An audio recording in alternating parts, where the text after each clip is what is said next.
Kuna swali hapa upande wa Facebook. Hebu ulizia mheshimiwa, jamaa anaitwa Nyabuto Wilfred. Anasema hebu ulizia mheshimiwa, ni kama amemaliza maendeleo Nyaribari Church. Ile design ana sera.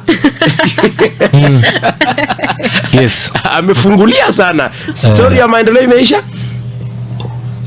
Ukweli wa mambo ni kwamba kuna tofauti ya maendeleo na mimi as an individual, as a philanthropist. That is a very good question from my brother. Leo hii wacha nikueleze. Naomba tu unisikilize. Right. Nyaribari Chache tumejenga madarasa. Leo hii vile tunaongea, nilikaa chini na watu wangu wa CDF tukakubaliana hakuna kujenga tena darasa moja ama mbili kwa sababu watoto wamekuwa wengi sana.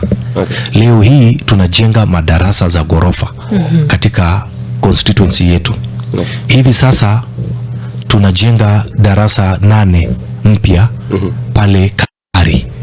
Tunajenga Gekomu. Tunajenga sehemu nyingi sana. Ndio. Nimeongea na marafiki wengi ambao wako tayari kusaidia kujenga. Ndio. Ya pili, barabara za Nyaribari Chache nimezinyorosha. Ndio. Mimi nilienda nikaongea na rais tukakubaliana hospitali ya Keumbu lazima ijengwe upya so that we can decongest Kisii Teaching Referral Hospital. Imekuwa na changamoto ya watu. Rais akakubali, akasema shilingi, mara ya kwanza alisema 30 million, kisha juzi alipokuja akaongeza 80 million. Gavana wetu my brother Simba Arati naye amekubali kuweka milioni 50.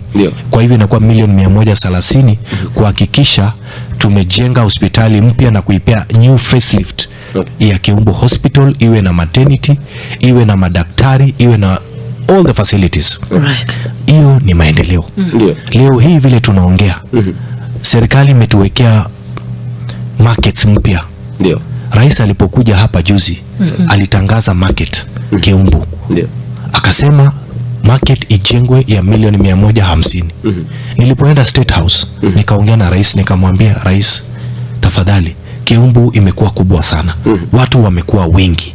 Tafadhali tuongezee pesa, tuongeze market iwe kubwa. Rais amekubali. Hivi karibuni, in the next few weeks, not few weeks, in the next 1 or 2 weeks maximum, mutaona kandarasi ikipeanwa ya milioni 280 ya ujenzi mpya ya Keumbu market. Kuna market ingine ambayo tunajenga Birongo milioni 55. Kuna market ingine Nyabisabo. Kuna market ingine Birongo. Kuna market ingine hapa Bobaracho. Kiogoro ishaanza. Tuko na contractor ako on site ambaye anaendelea kujenga soko mpya. Kwa hivyo masuala ya maendeleo tunasukuma. Ya pili, so maendeleo kama inaendelea kusera inakuwa mingi. Ndio nataka nieleze. So that wananchi wa Nyaribari waweze kuelewa na Wakenya. Nyaribari Chache tulisema mambo ni matatu. Ya kwanza maendeleo. Ya pili chakula. Ya tatu chibeza. Mogu. Yes.